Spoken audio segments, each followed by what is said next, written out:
যারা আহত হয়েছেন তাদের প্রতি সমবেদনা জ্ঞাপন করছি। যারা মৃত্যুবরণ করেছেন তাদের পরিবারের প্রতি সমবেদনা জ্ঞাপন করছি।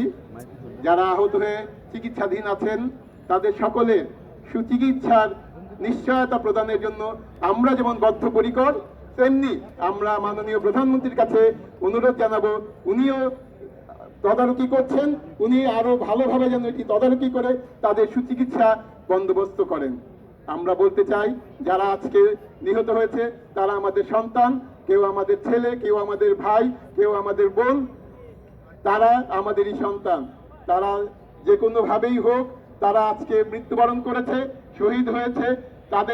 আমরা তাদের আত্মার মাগফিরাত কামনা করার সাথে সাথে আমরা এটি এনশিওর করতে চাই যেন আর কোনো মুগ্ধ বা আর কোনো কেউ যেন আর এই অপঘাতে মৃত্যু না হয়।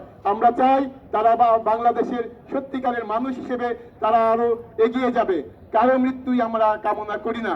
আমরা সবাইকে এই আশ্বাস দিতে চাই যে মাননীয় প্রধানমন্ত্রীকে আমরা বলতে চাই, আপনি যেমন সুষ্ঠু তদন্তের আশ্বাস দিয়েছেন, আমরা আপনাকে আহ্বান জানাবো, আপনাকে অনুরোধ করব, আপনি এই সুষ্ঠু তদন্ত নিশ্চিত করে যারা দোষী তাদের দৃষ্টান্তমূলক শাস্তির ব্যবস্থা করে বাংলাদেশের জনগণকে দেখিয়ে দেবেন যে এই বাংলায় কোনো খুনিদের ঠাঁই নাই, কোনো অপব্যবহারকারীদের কোনো ঠাঁই নাই। আমি আমার ছাত্র বন্ধুদেরকে বলবো যে আজকে আপনাদের যে আন্দোলন, সেই আন্দোলন কিন্তু অনেকাংশেই সফল হয়েছে।